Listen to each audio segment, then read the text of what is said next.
E aí, pessoal, saiu o novo informativo do Supremo Tribunal Federal, o de número 1193, e olha, as decisões que vieram de lá são daquelas que realmente mexem com as estruturas do direito penal e do direito tributário aqui no Brasil. Hoje, a gente vai mergulhar juntos nos pontos que realmente importam para entender o que muda de verdade a partir de agora. Olha só o nosso roteiro de hoje. A gente vai entender por que o STF decidiu virar o jogo na questão do tráfico privilegiado. Vamos ver como as regras para remissão de pena ficaram mais proporcionais. E vamos tirar aquela dúvida clássica. No carro financiado, a conta do IPVA é de quem, afinal? No final, a gente amarra tudo para enxergar o impacto real que essas mudanças trazem. Bom, antes de mais nada, vamos alinhar os ponteiros. O que é, afinal, o informativo do STF? Isso aqui não é só um resuminho, não. É o documento que consolida o entendimento da nossa mais alta corte. As teses que são firmadas aqui têm o que a gente chama de efeito vinculante, ou seja, elas passam a orientar juízes em todo o país. É daqui que saem as regras que impactam diretamente os processos e até como os impostos são cobrados.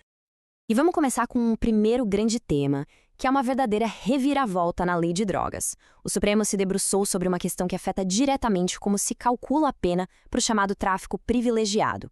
É uma decisão com potencial para, literalmente, redefinir o futuro de milhares de pessoas que estão hoje no nosso sistema penitenciário. A pergunta que estava na mesa dos ministros era bem direta.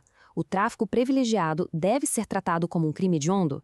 A resposta para isso é crucial, porque ela define se o condenado vai enfrentar o regime muito mais severo e rigoroso da lei de crimes hediondos ou não. Certo, mas o que é exatamente esse tráfico privilegiado? Para se enquadrar aqui, a lei exige o preenchimento de 4 requisitos. E atenção, são cumulativos, precisa ter todos. O agente tem que ser primário, ter bons antecedentes, não se dedicar a atividades criminosas e, muito importante, não fazer parte de organização criminosa. Se todos esses pontos forem preenchidos, a lei autoriza uma redução bem significativa na pena. E por que essa discussão sobre ser hediondo ou não é tão importante? A diferença é brutal na hora de cumprir a pena. Para crimes hediondos, para a pessoa conseguir progredir para um regime mais brando, tipo semiaberto, ela precisa cumprir no mínimo 40% da pena.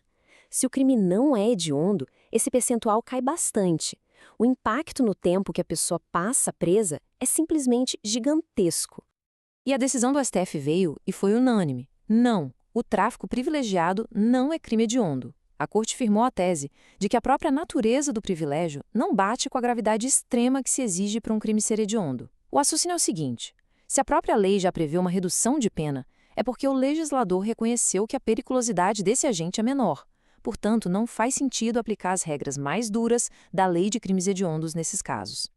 Agora, a gente sai um pouco da discussão sobre o tipo de crime e entra lá dentro do presídio, para falar sobre a execução da pena. O STF também reavaliou uma regra fundamental que impacta a vida carcerária: a perda de dias remidos. A Corte teve que decidir se uma falta grave poderia simplesmente apagar todo o esforço de ressocialização de um detento.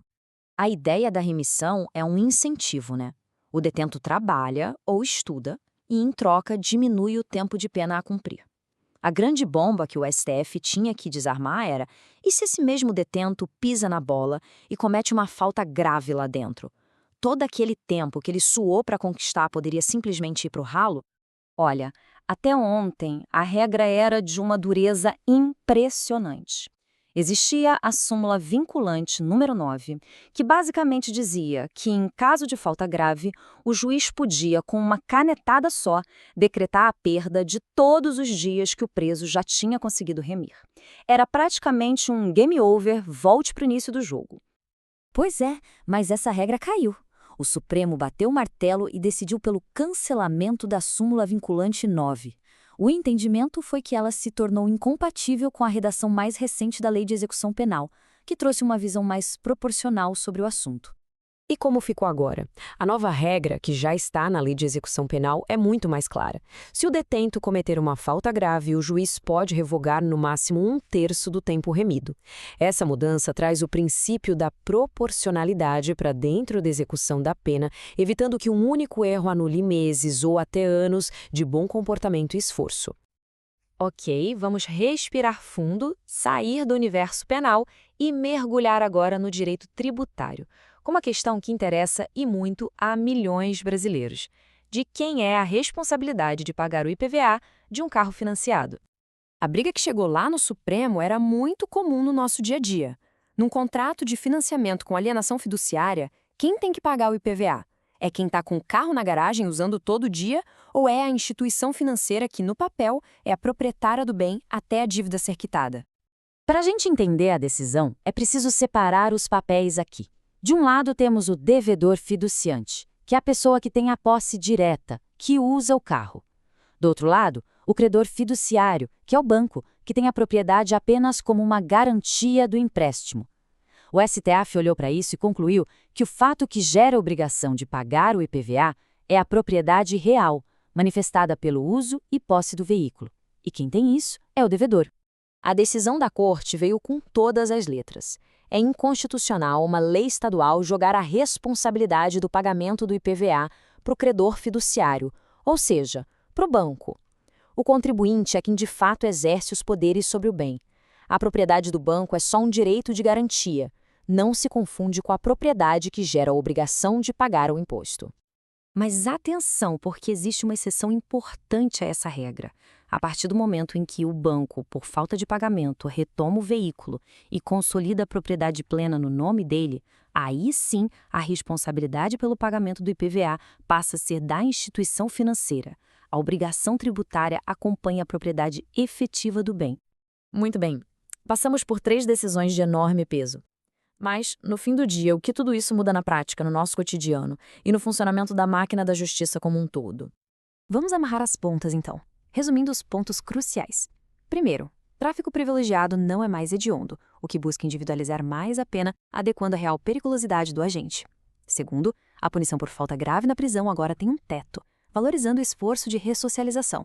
E terceiro, no IPVA de carro financiado, a responsabilidade de quem tem a posse, e não do banco.